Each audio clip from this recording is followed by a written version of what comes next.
Saudações, caros amigos e amigas. Bem-vindos ao Lean na Prática Podcast.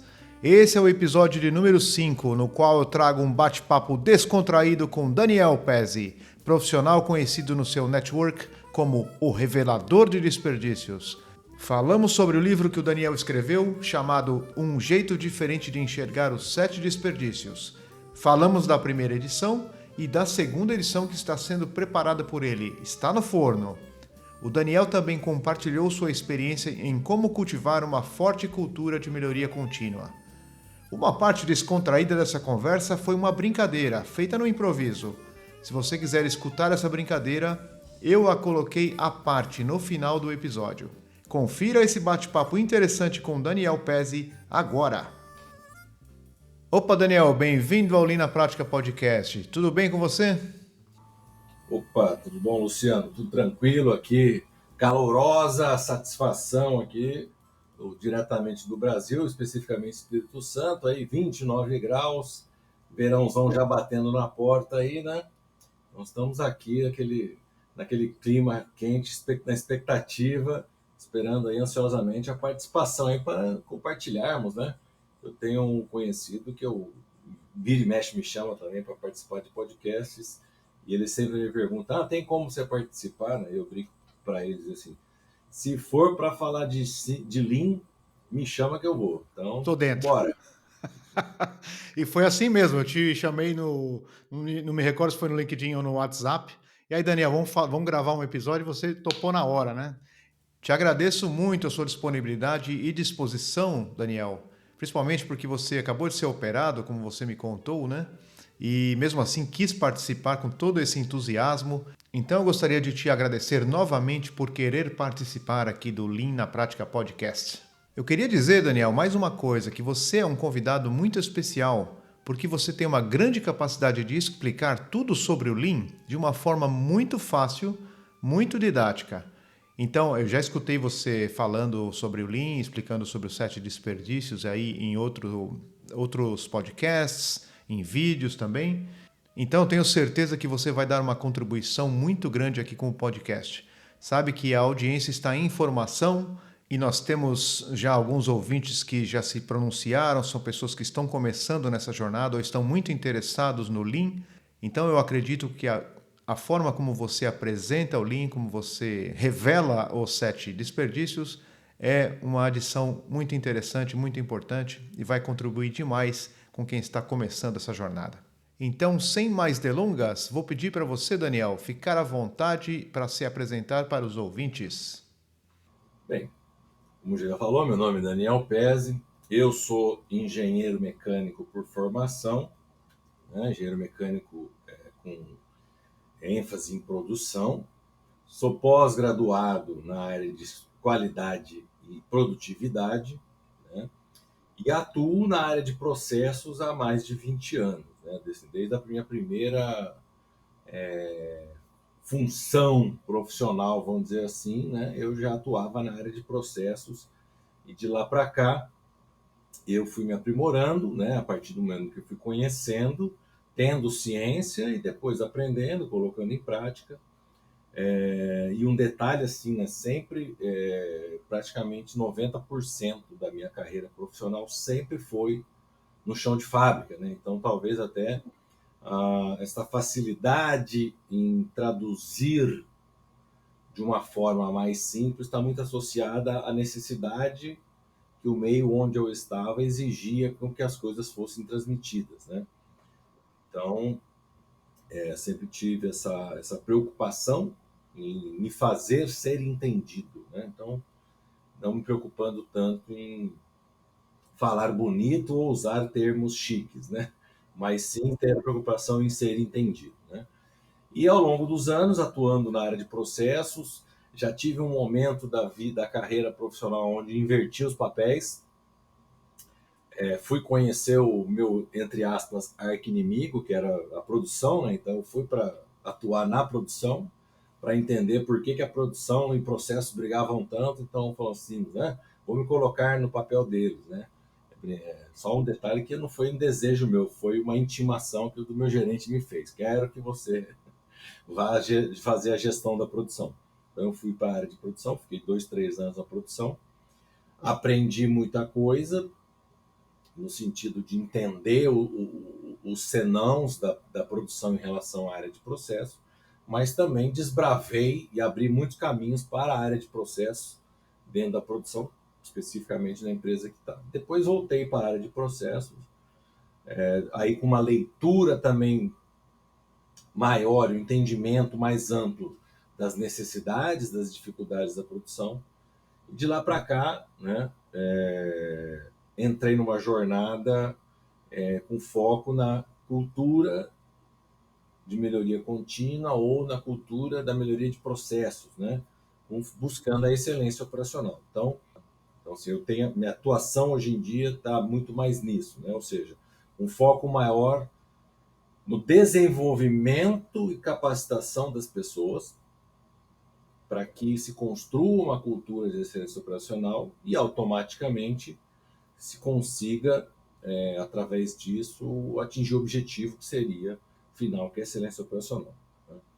Então é um trabalho um pouco diferente do que a maioria das consultorias ou das áreas, dos departamentos de melhoria contínua acabam fazendo nas empresas, né? Mas a longo prazo os resultados são muito mais satisfatórios e especialmente são muito mais duradouros do que o modelo tradicional que vem aí há 30, 40 anos sendo copiado e executado pela maioria das pessoas. Ótimo, Daniel. Muito bem. Você contou aí, só explorando um pouco a sua introdução, né? Você contou que saiu da área de processos e foi para a área de produção. Então, eu fiquei com uma pergunta na cabeça aqui. A área de produção é cliente da área de processos? Você foi conhecer as rotinas, foi conhecer os problemas, as dificuldades da área de produção? É isso mesmo? A produção com certeza, é o cliente da área de processos, né? E precisamos entender que uma área de processos ela é um desperdício, E por que é um desperdício? porque ela não agrega valor ao cliente, porém ela é necessária. Né? Então, quando eu fui gerenciar uma área de processos, eu lembro muito que eu comentava com a minha equipe a seguinte questão, porque eles iam, não, mas não é possível, o operador não é capaz de fazer isso, por que, que a gente tem que ficar fazendo? Por que a gente tem que entregar tudo de mão beijada para eles? Eu falo, quanto de riqueza você gera para a empresa? Nada. Por custo. Quem gera riqueza para a empresa é o operador de produção. É quem transforma, né? Se você quiser justificar o seu salário, você tem que fazer com que o operador de produção gere mais riqueza para a empresa. Então, a área de processos, com certeza, o cliente é uma área de suporte, é um processo suporte, né? Ele é o processo principal, que é a produção. E uma área de processo só justifica o seu custo, as despesas que ela gera, se ela faz com que a produção seja mais produtiva, seja mais eficiente, faça mais rápido, erre menos.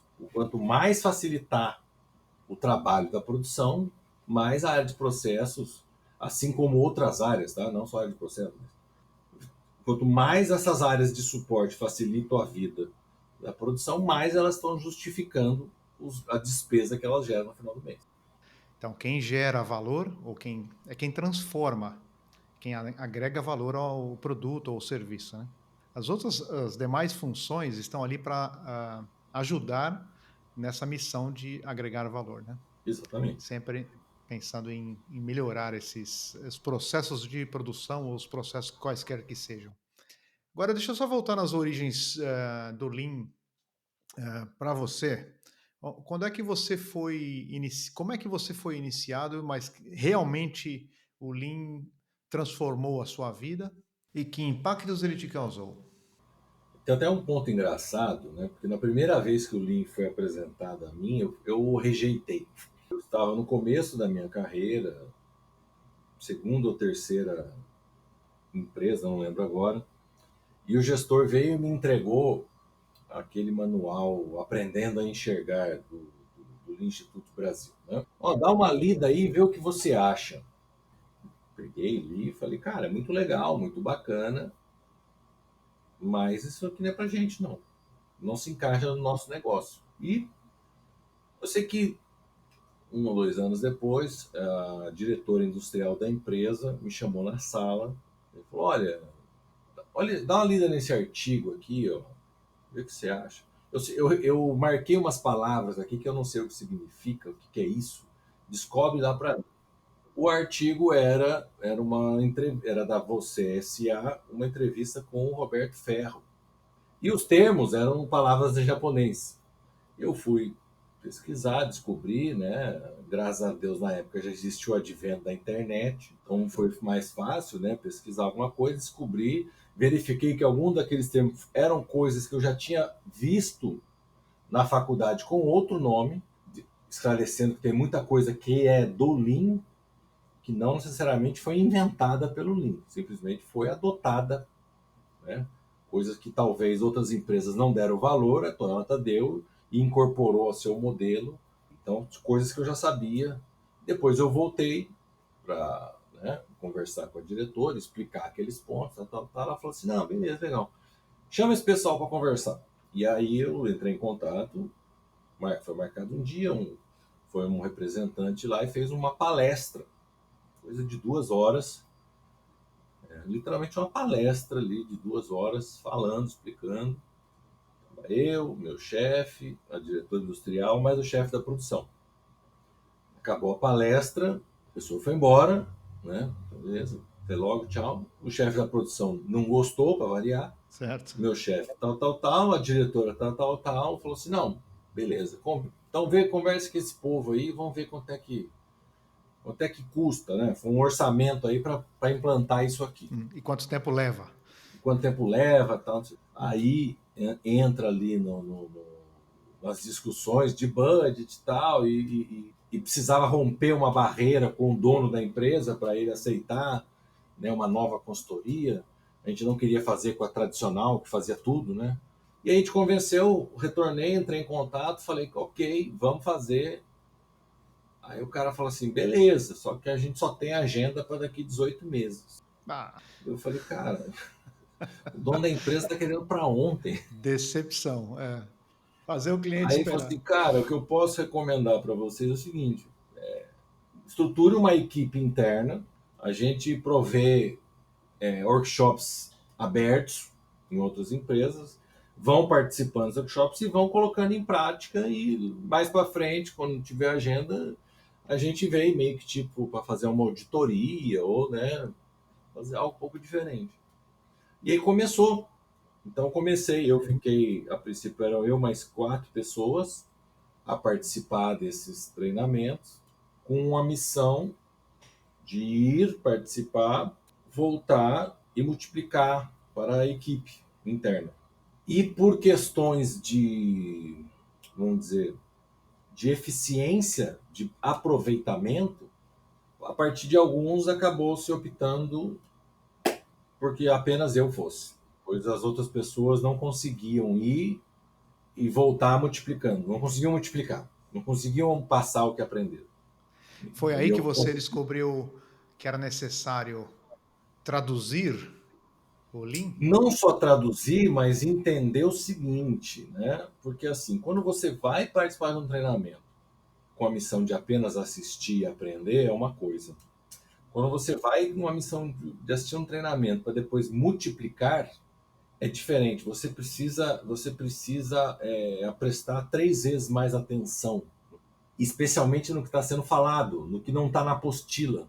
Especialmente que as apostilas geralmente são o quê? São prints dos slides. Mas, no geral, alguns slides têm animação, tem coisas que mudam, né? Ou seja, e aí você pega aquele print, mas o que era isso aqui mesmo? Então, assim, se você não tiver uma capacidade aí de realmente entender e absorver o assunto num nível mínimo para transmitir, você não serve para isso. E aí, como eu tinha essa competência, então eu acabei participando. Tanto que acho que em um ano eu participei de mais de 10 treinamentos. Só eu que ia, voltava e multiplicava. E eu multiplicava tanto para um site, existia um site, 2 sites em estados diferentes. Eu acabei treinando as 2 equipes, a equipe da onde eu atuava e então eu juntava. Então nessa história eu acabei meio que tendo uma overdose, né? Que eu assistia bastante e eu multiplicava também, né? Então você acaba jogando nos dois times, né? Eu assisto, ensino, assisto. Então a dificuldade que eu estou tendo, eu preciso pegar ali para durante quando eu estiver assistindo já pensar nessa dificuldade que eu tive no anterior para já cobrir. Então você vai absorvendo a absorção é muito maior porque você está mais inserido dentro de todo o contexto. E também a gente já, além de tudo isso, já colocava em prática também. Então, por exemplo, um dos treinamentos na época que eu fiz, um dos primeiros, que foi o de mapeamento de fluxo de valor em processos administrativos, na semana seguinte do treinamento, no máximo duas, assim que te conseguiu capturar todo o material, já colocamos em prática. Vamos começar a fazer sessão de workshop aqui para mapear processo administrativo. A gente mapeou, tipo, uns 5, 6 fluxos de valores ali, que eram os principais. Mapeava e já entrava com um projeto para fazer o estado futuro. Então, e começava a gerenciar esse projeto. Então, olha a carga dinâmica, né? Você tinha que assistir treinamento, ministrar treinamento, fazer workshop de mapeamento, gerenciar projeto de transformação do fluxo de valor. Né? Então, a gente tinha que dar ritmo nas coisas, né? Então a gente ia e fazia acontecer. E aí acaba que desta forma, né, que não vou dizer que você se apaixona, mas você incorpora dentro do seu dia a dia, começa a fazer parte da sua cultura todas as questões relacionadas ao Lean. Muito legal, Daniel. Nessa de ir como multiplicador para os treinamentos e depois treinar as pessoas, aí é que é onde você aprende bastante, não é isso? Você aprende muito mais ensinando. Você exercita a sua mente, você exercita aquele conteúdo, e aí você exercita num nível que ele é muito mais intenso do que você fazendo, aplicando o conteúdo numa atividade prática. Então, você fazendo, você também está aprendendo. Mas você ensinando alguém a fazer, você aprende muito mais. Algumas empresas, e pessoas também, vamos incluir não só empresas, mas algumas empresas, pessoas, profissionais, quando erram, tentam descobrir por que erraram. Não são todos. Porém, quase nenhuma empresa ou pessoa tenta descobrir o que fez quando acerta. Ninguém para pensar por que deu certo. E é por isso que o erro ensina muito mais, porque no erro você para aprender. Você não quer errar de novo. A gente deveria parar para aprender quando acerta. O que eu fiz que deu certo? É, eu recentemente, só fazendo um parênteses aí sobre na área de segurança, recentemente entrei em contato com um psicólogo que trabalha na área de segurança e é um grupo de pessoas que tem desenvolvido aprendendo com o trabalho normal, que não é aprender quando acontece um acidente, vai fazer uma investigação de acidente, vai aprender quando os caras estão acertando, quando não tem o acidente. Mas as Uhum, dificuldades estão ali. sim, As dificuldades, as barreiras, são os desafios do dia a dia. Na maioria das vezes, as pessoas conseguem entregar o trabalho sem se machucar ou sem acontecer nenhum acidente. sim.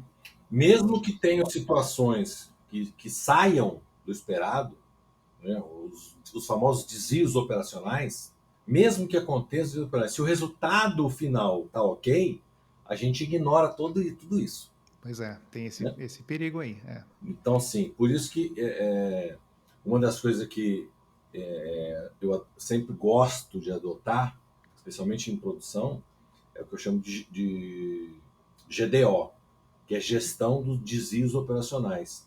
É uma forma de você não deixar passar em branco.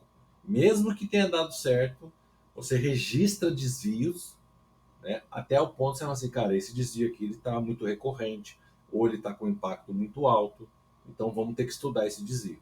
Por que está Né? acontecendo esse Por desvio? que está acontecendo? Por que está tendo um número desse desvio, mesmo que não esteja impactando o resultado? Mas eu estou tendo muito esse desvio. E aí Isso. você acaba tratando, né? Tratando a causa, mais ou menos, antes que isso aqui realmente se torne um problema. Muito bom. Refletir quando dá certo. não somente quando dá Refletir errado. quando dá certo. Sensacional.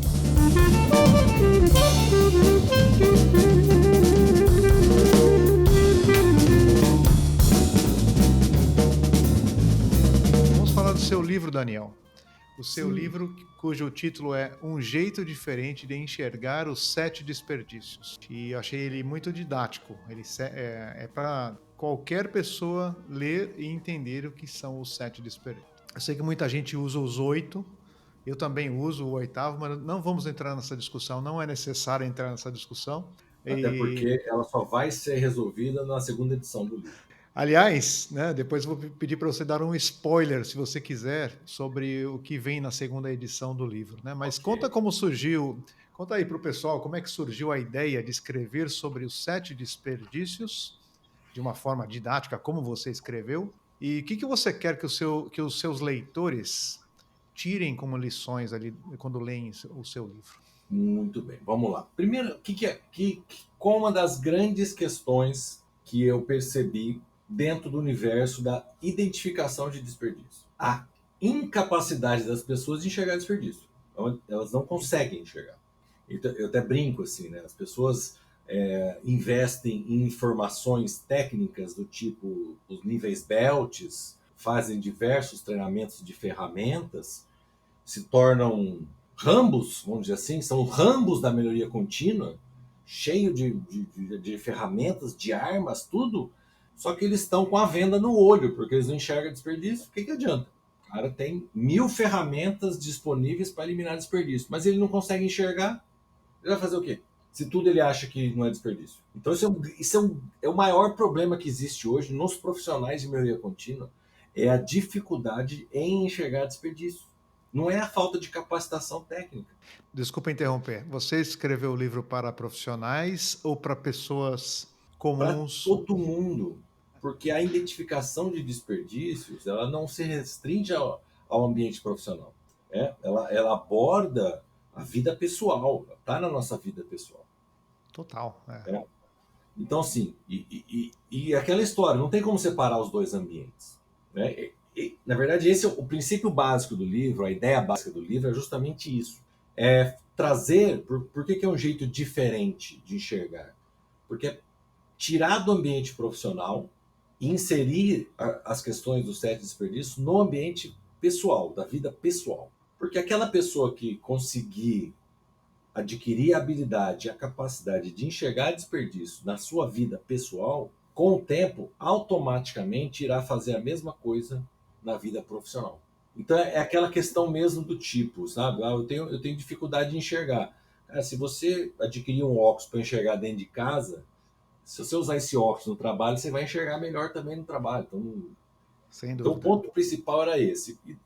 E da onde que surgiu essa ideia? A ideia do esqueleto, um jeito diferente de resolver, nasce de uma questão relacionada justamente àquela época que eu era multiplicador.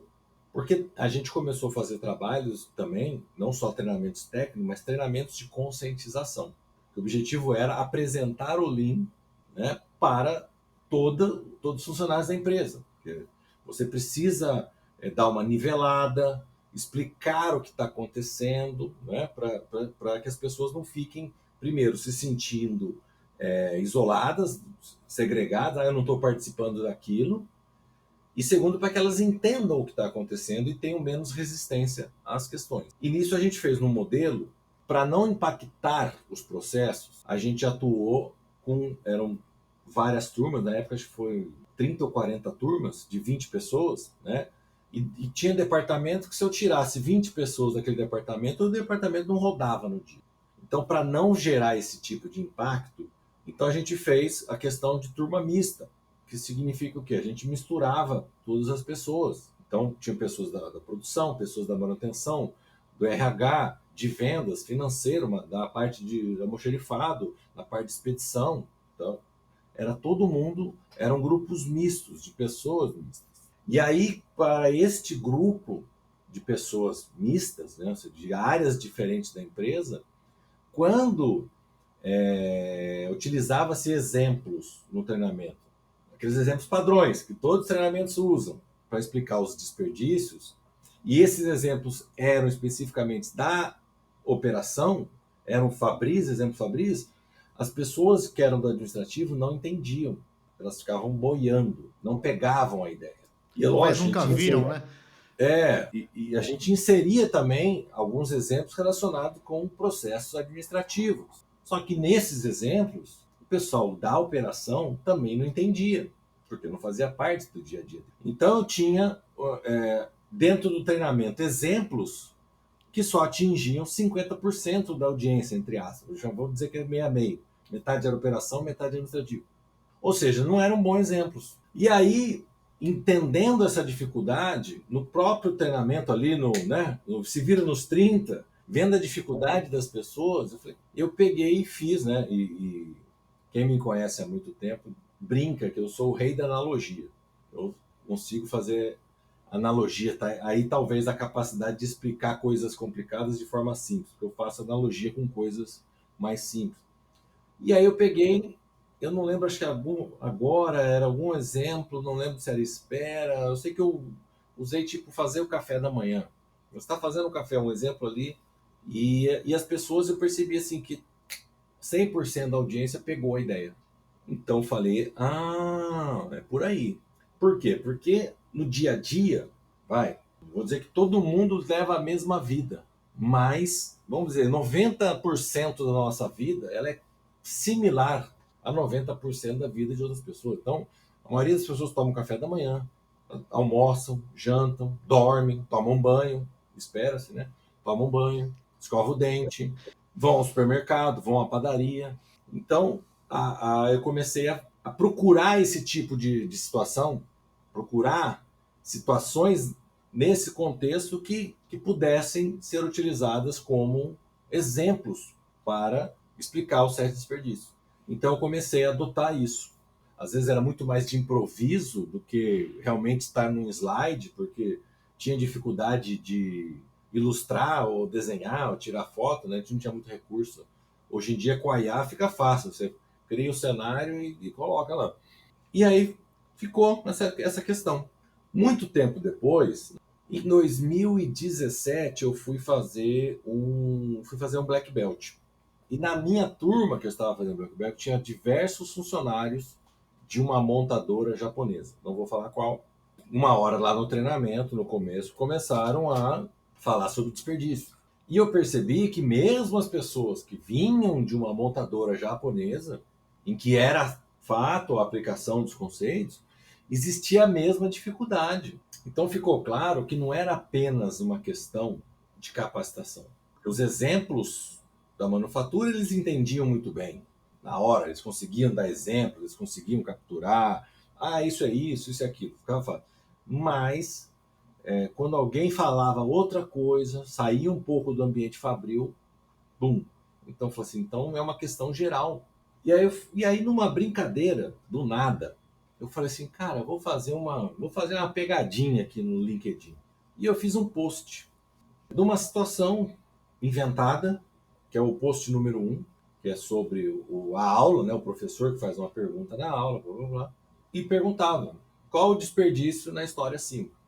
E aí, cara, esse post bombou no LinkedIn. Foi diversas pessoas falando, a maioria errando, não acertava qual que era a categoria do desperdício. E eu peguei e falei assim, isso é legal, legal, deu uma agitada, pessoas se interessando, né, perguntando, alguns, mas qual é a resposta, qual é a resposta? Né? Aí nasceu a série de posts, eram posts do LinkedIn, um jeito diferente de chegar ao certo desperdício. No final de 2018, de dezembro, eu sentei numa cafeteria para conversar com uma amiga minha e falou: estou precisando de umas dúvidas, você me dá vamos bater um papo sobre links, estou as dificuldades que estão na empresa. Falei, vamos embora. Aí eu fui tomar um café com ela, um sábado à tarde, e ela falou isso. Falei, cara, por que você não escreve um livro? E aí aquilo ficou batendo na minha cabeça uns 2, 3, 4, 5 dias. E aí eu tinha acabado de ler um livro do Roberto Ferro, que era uma coletânea de uma coluna que ele escrevia, agora eu não me lembro para qual revista, acho que é a revista ou o site, não lembro. Falei, eu vou fazer uma coletânea dos posts.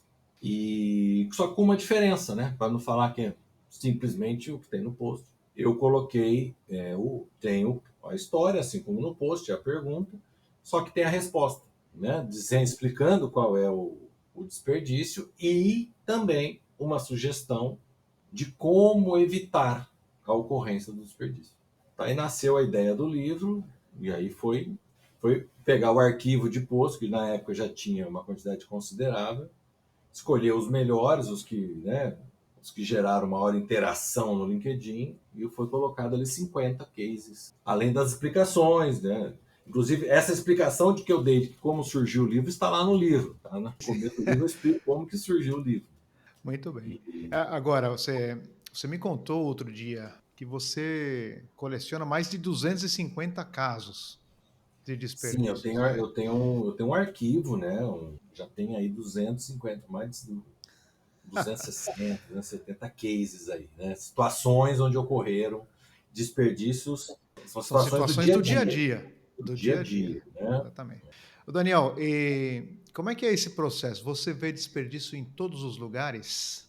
E isso não te faz mal de vez em quando? Ou como é que você Faz. se sente? Como é que você se sente em ver tanto desperdício em todo lugar? Porque existem dois tipos de desperdícios, né? Nesse momento que eu estou detectando um desperdício. Tem o desperdício que eu estou vendo acontecer com alguém e tem o que acontece comigo. Né? Assim, eu sou a vítima.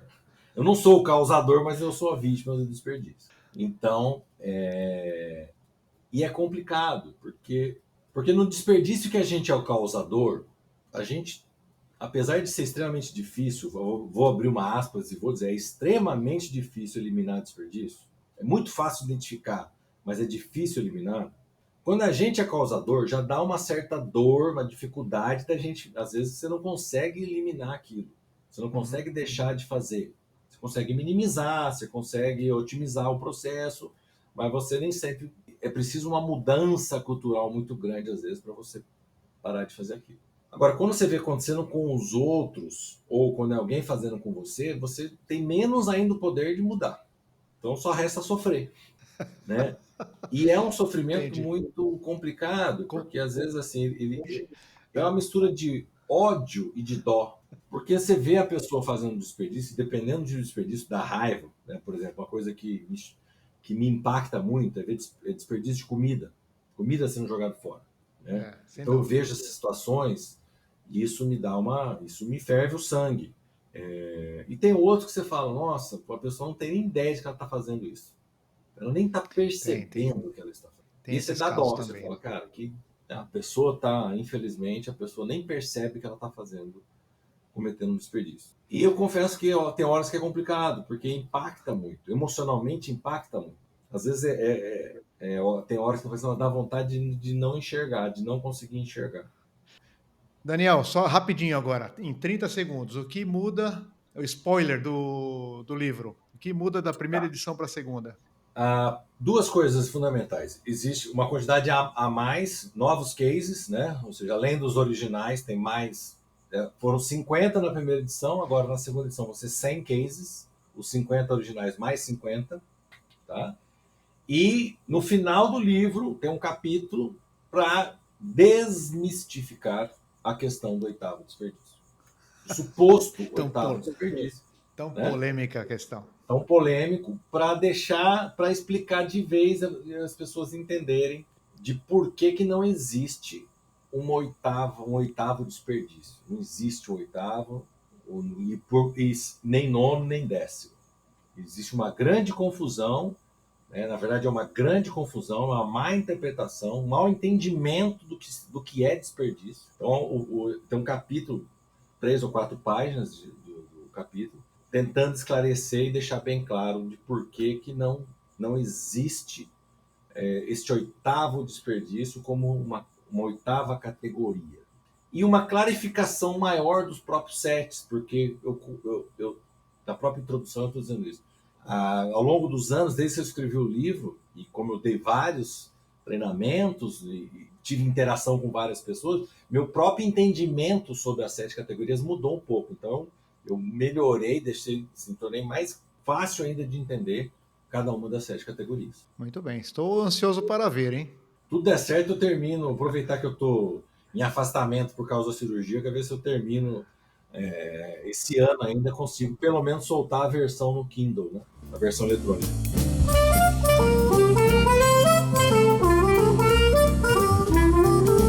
Vamos falar um pouco de casos práticos Vamos. que você viveu.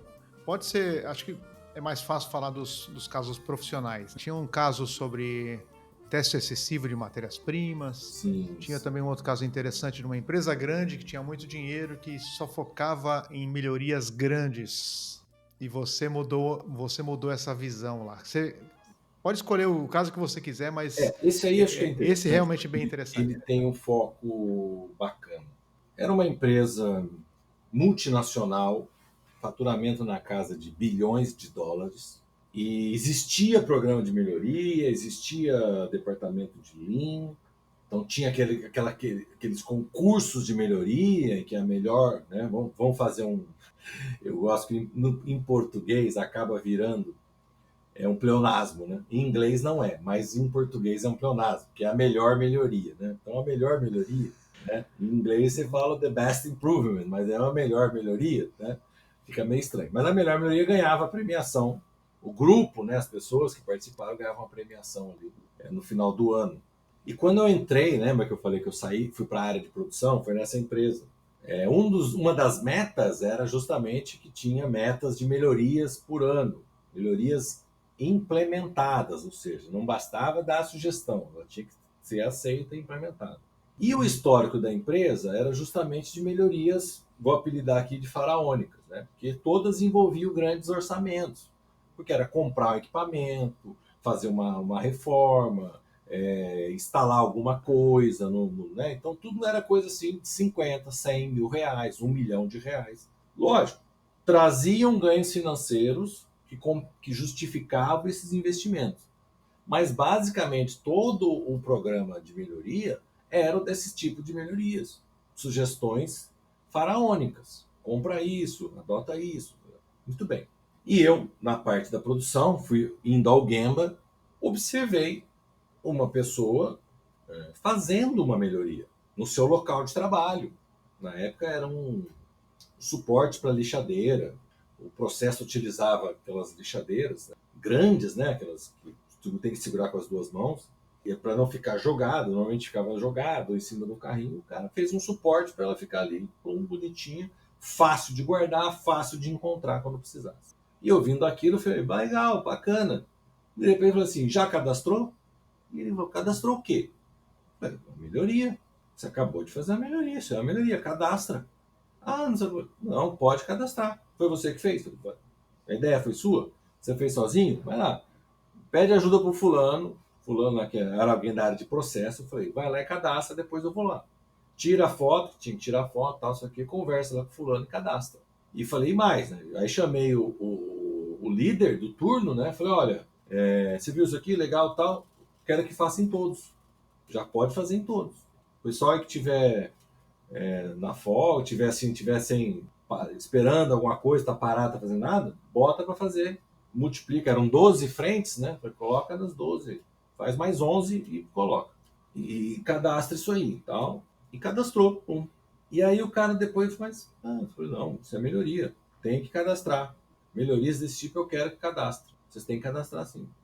E aí tá andando, vendo outra coisa. Ah, legal. Cadastrou? Não. Cadastra. Vai lá e cadastra. E aí comecei essa coisa de tem que fazer essas pequenas melhorias, tem que cadastrar. Não é só fazer. Fez, cadastra. Por quê? Porque a gente são várias empresas pelo mundo. Como é que você vai replicar essa melhoria? Por mais boba que seja. Mas como é que você vai replicar se você não cadastra? A hora que cadastra, está no sistema, é mais fácil isso aí ser replicado para outras unidades, né? Então tem que registrar, tem que ficar registrado, né? E isso começou, resultado. Na época, a meta do setor eram 6 melhorias por ano implementadas.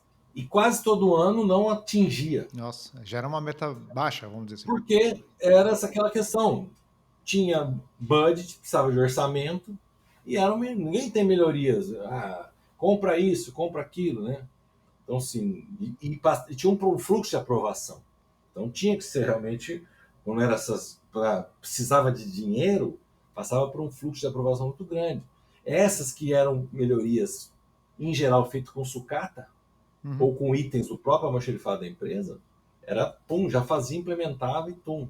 E aí de 6 por ano, que raramente conseguia, ficava 5, 4, um ano acho que fez 7, pulou para 53 melhorias. No primeiro ano, 53 melhorias. Ao ponto da área que era responsável por coordenar o programa de melhoria me chamar e falar: olha, o que aconteceu? Eu falei: não, papai, expliquei por quê, como é que ele está incentivando as pessoas a fazer, registrar, e como começou a registrar, as pessoas se motivaram a fazer, viram a importância de fazer. E aí a área, conversando, falaram: não, mas é que fica complicado, como é que a gente vai premiar a melhoria que economizou às vezes nada, só gerou um bem-estar ou um estresse, face a uma outra melhoria que gerou, por exemplo, 2 milhões de economia. Fica difícil. Eu falei: concordo, mas quem falou para você quanto é que custou a melhoria que gerou 2 milhões? Ah, 500 mil. Então, é 1 para 4.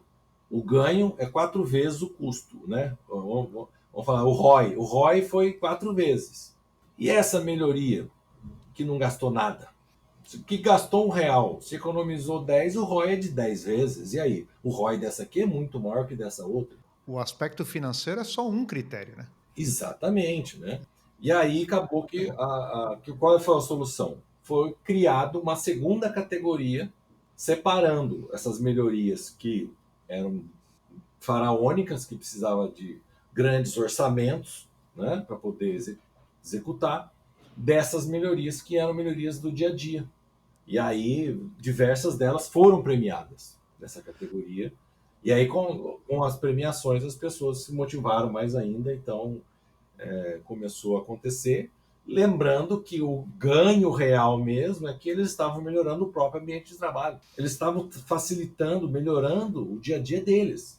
Porque eram melhorias, como falei, um suporte para uma esmerilhadeira, um sistema para separar produtos, para facilitar encontrar materiais. Então, um suporte para colocar os insumos próximo ao ponto de uso. Então, tudo isso eram coisas que estavam facilitando o dia a dia deles, que em geral eles até faziam, mas eles não enxergavam que isso era uma melhoria e não entendiam que isso deveria ser cadastrado e participar do processo, o concurso lá para ganhar a premiação. Então, na verdade, o grande ganho disso foi mudar uma mentalidade que eu acho que é a principal causa de programas de melhoria não decolarem.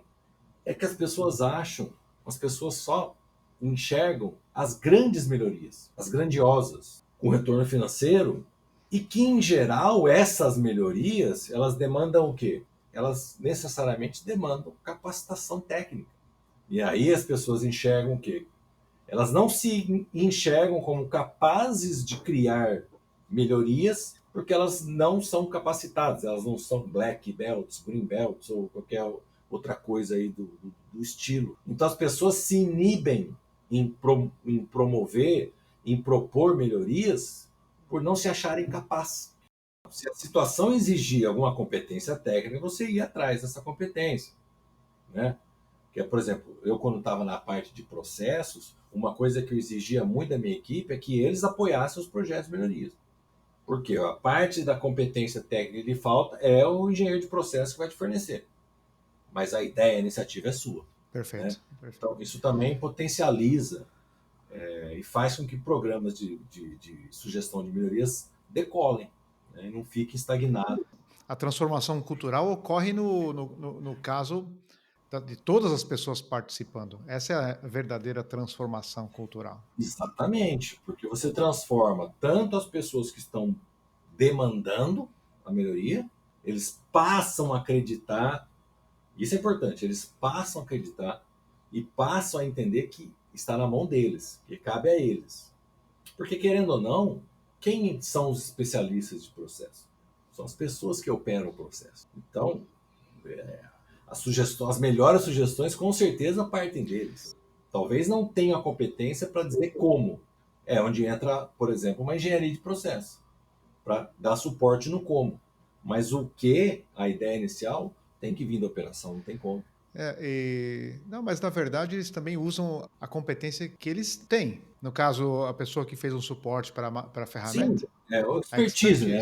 expertise. O É, expertise, para aquele caso é suficiente. com certeza. A melhoria contínua é isso mesmo, é incentivar todas as pessoas a eliminar pequenos problemas frequentemente, e não Os grandes problemas, né? Eu acho assim, as pessoas terem a consciência de que se algo está te incomodando, se existe uma pedra no seu sapato, você precisa parar, tirar o sapato e tirar essa pedra. Até para entender se é uma pedra ou se é um prego que você pisou. Agora, o que não dá, e o que não pode acontecer, mas é o que acontece, é dessa pessoa seguir a vida com essa pedra.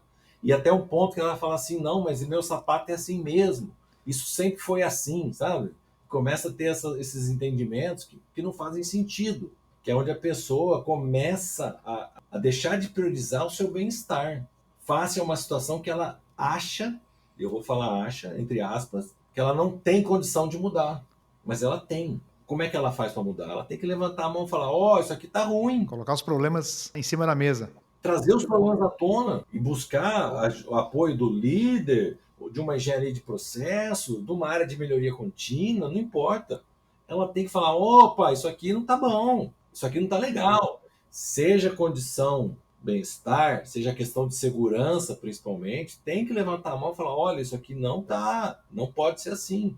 E os líderes que têm a cabeça, a mentalidade de melhoria contínua têm que dar o suporte necessário. Exatamente, tem que prontamente tem que apoiar e também não, eu também não sei como fazer, mas nós vamos chamar fulano que fulano vai resolver isso. Tem que ajudar a tirar as pedras do sapato, a rolar as pedras do caminho, tem que facilitar, né? Porque assim, quanto menos perturbações a operação tem, mais ela produz. Quanto mais ela produz, mais riqueza gera. E todos os processos suportes começam então a justificar o salário quando promovem isso. Porque do contrário, meu amigo, é só gasto, é só desperdício. Toda empresa quer crescer. Vamos botar, 99% das empresas querem crescer, tem umas que não querem. Quando uma empresa busca o crescimento e não desenvolve as pessoas, ou seja, não faz com que as pessoas cresçam também, ela vai precisar de mais pessoas. A empresa, para crescer, ou ela faz com que as pessoas que estão lá dentro cresçam junto com ela, senão ela vai ter que colocar mais pessoas. Só que colocando mais pessoas, nem sempre garante que a empresa cresça. Tem que desenvolver as pessoas vão se crescendo, e aí o negócio começa a crescer. E aí a empresa cresce.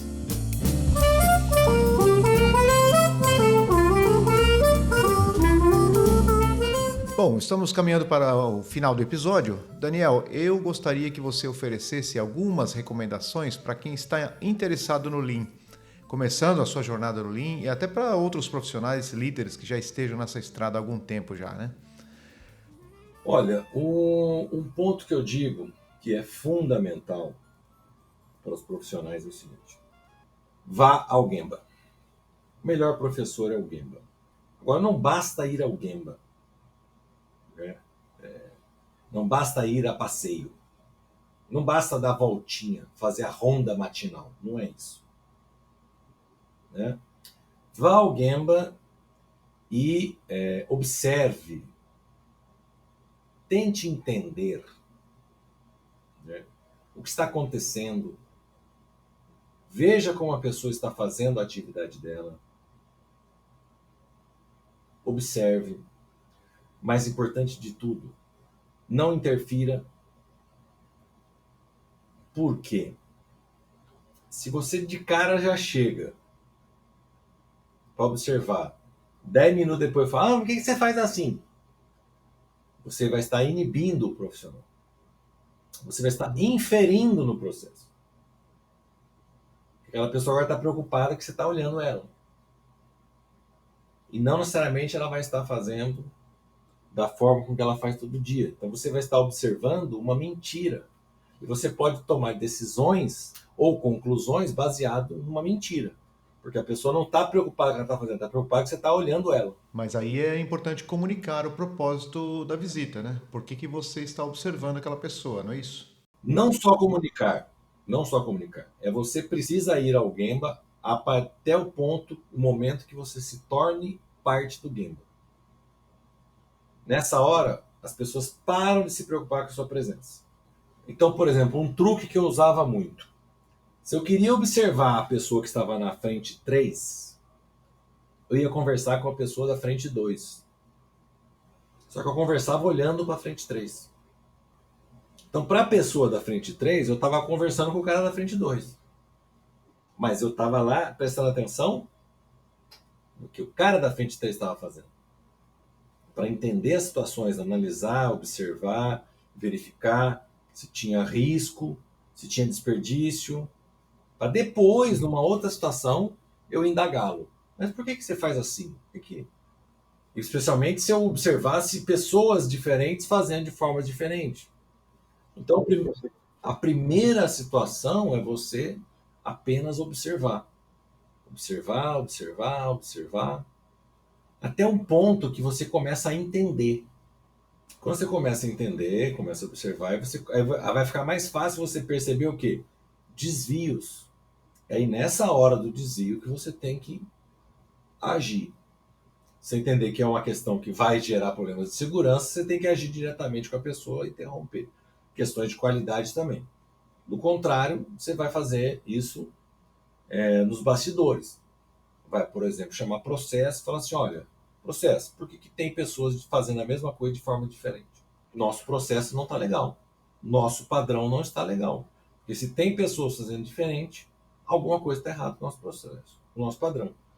Vamos estudar aí, procure fulano, beltrano, ciclano e veja com eles o que eles têm a criticar em relação ao padrão. Porque eles estão fazendo diferente. Pode ser que eles tenham um padrão melhor.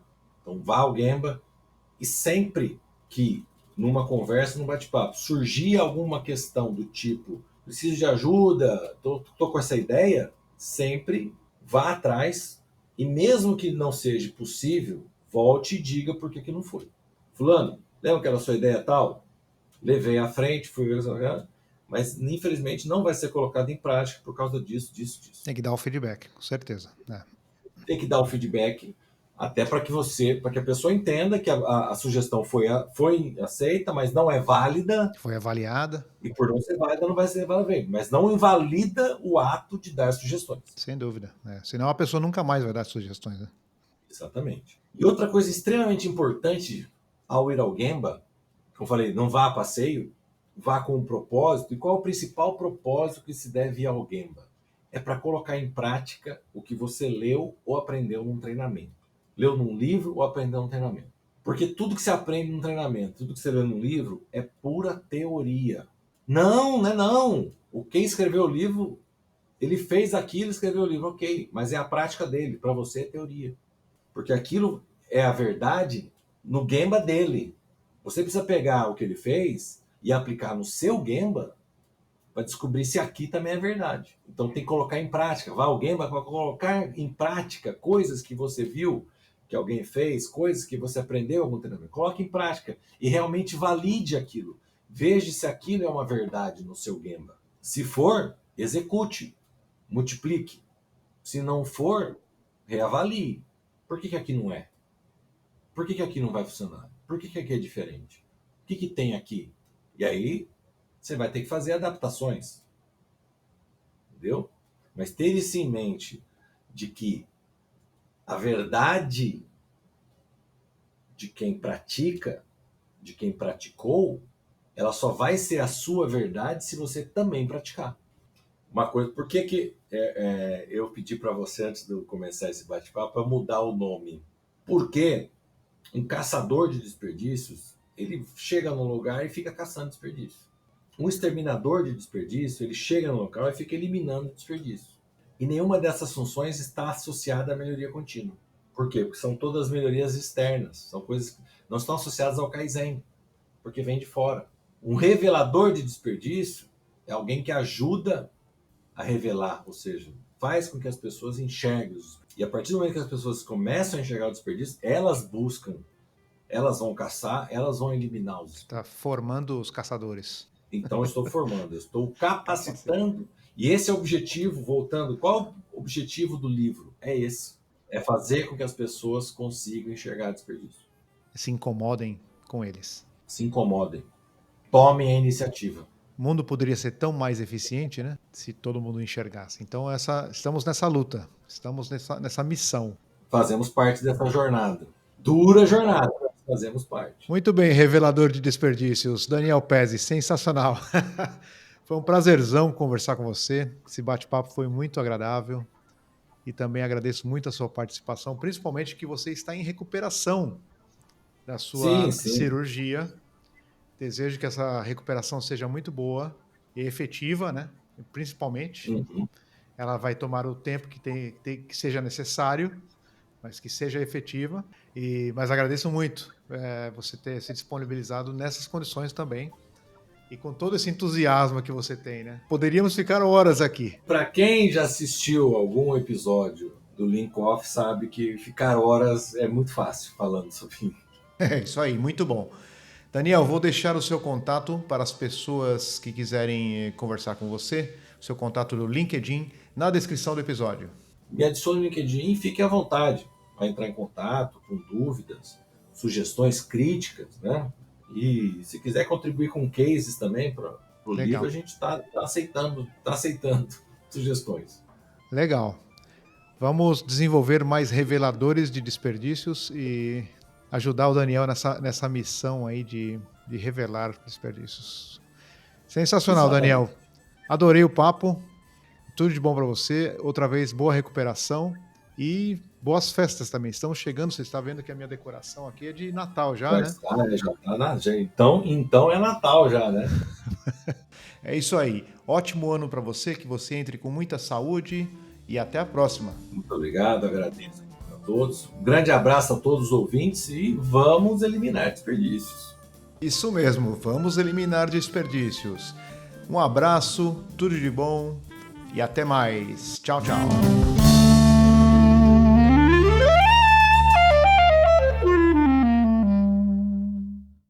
Quando eu estava pensando nesse roteiro aqui, me ocorreu de fazer uma brincadeira com você. Uhum. Pela sua experiência em detectar desperdícios, como você é chamado de o revelador de desperdícios, o revelador de Exatamente. desperdícios, Daniel Pezzi, você topa fazer uma brincadeira? Vamos lá, vamos lá. É totalmente no improviso, rapidinho. É assim, eu falo um lugar ou uma situação, uma atividade, e você dá 2 ou 3 exemplos de desperdícios, assim, de bate-pronto, de sopetão. Vamos nessa? Vamos. Vamos lá. Ir ao banco. Ir ao banco, né? Você vai ter provavelmente espera, né? A formação de filas, sempre vai ter filas ali. Você tem questões do tipo superprocessamento, aonde às vezes exige-se muita documentação repetida, informação que já consta, né? Eu vejo Uhum. muito, por exemplo, você precisa trazer isso e aquilo, mas você já não tem essas informações aí? Eu já não sou cliente de vocês. Para que eu tenho que trazer mais de novo? O CPF não muda. Então, CPF e RG, mas para quem precisa da RG se o que importa é o CPF, sabe? Outro cenário. Ir a uma loja trocar um produto. Já começa aí a questão de entender por que é da troca, né? Se for um defeito, seria um retrabalho, né? Mesmo que não, se você escolheu errado, também é um defeito seu, você errou na compra, né? Você não comprou certo. E ir até lá, você está desperdício de transporte, você está tendo que se locomover, né? Levar Fantástico. o produto lá para trocar. É lógico que transporte ele entra numa situação de que em 99% das situações ele é necessário, porque os itens não andam sozinhos, não se movimentam sozinhos, é preciso transportá-los, né? Então não tem o que fazer, ele é necessário, mas a gente otimiza. E às vezes tem toda essa questão, porque às vezes para realizar a troca existe uma burocracia, você precisa preencher uma coisa, um formulário, dar informações que já constam, né? Ou seja, então exige superprocessamento. Para que eu preciso informar tanta coisa assim? Se para comprar foi tão simples, por que para trocar não é tão simples como? Exatamente. E você já falou os 7 desperdícios, só nessa aí. Muito bem. Se você faz natação em um clube. Se você faz natação em um clube, aí você fica um pouquinho complicado, porque eu não faço natação em clube. Mas eu vou tentar ilustrar assim. O máximo eu faço natação é no mar mesmo, que eu moro na beira da praia, então É eu verdade. nado no mar. Tá? Mas Provavelmente você muito vai mais ter, fácil. dependendo do clube, vai ter toda uma questão de como é que você acessa o clube, né? Se é fácil ou rápido, se demora ou não, se tem espera, se tem fila, se tem vaga para estacionar. E aí você pode entender, né, que a gente poderia entender que a própria piscina ela é um estoque de água, tá? Que uma água fica armazenada ali e não está sendo utilizada 24 horas por dia. Então é um estoque. Não é sempre necessário. Mas não dá para ficar esvaziando ou enchendo a piscina quando alguém vai nadar. Então, lembra que eu falei, você troca um Uhum. desperdício pelo outro, então deixa a piscina cheia, né? E aí você pode ter, por exemplo, você vai ter questões de superprocessamento. Algumas pessoas têm, porque tem gente que toma banho para nadar. Eu já conheço pessoas que tomam banho para nadar, né? E depois que nada, tomam banho de novo. Então, assim, é um superprocessamento. Por quê? Porque aquele banho inicial que você tomou, ele perde o efeito, porque em tese, ao nadar, você está se sujando, né? Vai ter que tomar outro banho. Então, o primeiro banho perdeu um pouco a função, tá? A não ser que a pessoa chegue muito suja e não pode entrar na piscina, porque senão vai Aí sim, mas não contaminar a necessariamente precisa piscina. tomar um banho, né? Às vezes só uma ducha, aquela ducha que fica do lado da piscina, você não precisa tomar banho. Não, eu digo tomar banho mesmo. Sabonete, Entendi. né? Toma banho mesmo. Né? Não é uma ducha, tomar uma ducha, é tomar um banho, né? Como tem gente que toma banho para malhar também, para ir na academia, né? Toma um banho para transpirar e suar. Também é um desperdício de superprocessamento. Bom, vamos mais um cenário aí. Essa vai doer, que eu acho que é recente, hein? Hospital. Era esse cenário que eu sei, porque aconteceu comigo há uma semana atrás, que eu fui fazer a cirurgia no joelho, e eu cheguei, foi marcado de manhã cedo, então super espera, que eu cheguei 6 horas da manhã lá, né, e fiquei esperando para ser atendido. Eu tinha uma pessoa na frente, tinham 2 computadores, 2 atendentes, mas um computador estava com problema, então aí estava Defeito. precisando da senha, então o que aconteceu assim? Aí começa o atendimento. Diversas informações que eu forneci para a pessoa, eu já havia fornecido para o assistente do médico, que foi quem marcou a cirurgia. Ou seja, quando ele marcou a cirurgia, ele já poderia ter dado, ou o hospital já poderia ter solicitado essas informações e ter deixado apenas para fazer na hora das informações que dependiam da minha pessoa. Por exemplo, eu estar lá e dar alguma informação ou apresentar um documento, né? Apresentar o documento sou eu, né? Um RG, por exemplo, sou eu mesmo, está aqui e tal. Mas a guia do plano de saúde, várias outras informações, não precisava esperar eu estar lá para dar. Já poderia estar pronto o cadastro. Eu poderia ter sido feito fora da operação, né? Lembrando aí o conceito de SMED. Então, eu fiquei Isso foi só para esperando te um tempo, irritar, Daniel. um tempo desnecessário. A sorte é que eu estava tão preocupado com a cirurgia que eu nem me preocupei muito com isso, porque eu estava mais preocupado, nervoso com fazer a cirurgia. Né? E então teve essa situação, né? Teve, por exemplo, na hora de ir embora, sair da cirurgia, sair do hospital, teve uma complicação, porque tem todo um pacote de informações, documentos que precisa ser entregue ao paciente. E na hora de dar a alta, só tinha a alta, não tinha receituário, não tinha nada. Eu falei, cadê? Eu vou fazer o quê? Eu saio daqui, vou para cá, não faço nada, não tem que tomar remédio, não fazer nada. Ah, o médico não deixou, não sei o que, não sei o que lá. E era para ter saído às 7 da noite, eu fui sair às 10 da noite, porque depois de N mil tentativas, conseguiram ligar para o médico e ele falou: não, tá tudo dentro do envelope de exames. E aí que foram achar dentro do envelope de exames, que estava lá todas as informações. Ah, então beleza, então agora você pode sair. Ou seja, colocou as informações no local errado, que no envelope de exames não é para estar as orientações médicas, vamos dizer assim, né? Engraçado que dentro do quarto onde eu estava, do lado da cama, tinha um quadro de acrílico com envelope escrito assim, orientações ao paciente. Ou seja, era para estar ali naquele envelope, né? Era para estar tudo ali. Então também teve aí, gerou espera, gerou uma movimentação desnecessária das pessoas procurando, e teve também Pois é. Retrabalho. É. trabalho, de liga, vai, consulta, pega, tal. Então, assim, situações que fizeram com que era para eu ter saído às 7 da noite, eu fui sair mais de 10 da noite. 3 horas ali, que eu estava sem precisar, estava no hospital sem precisar estar lá. Já poderia estar em casa. Pois é, essa eu sabia que ia doer. Essa eu sabia que ia doer. Desculpa ter. Doeu Mas mais que a foi. operação.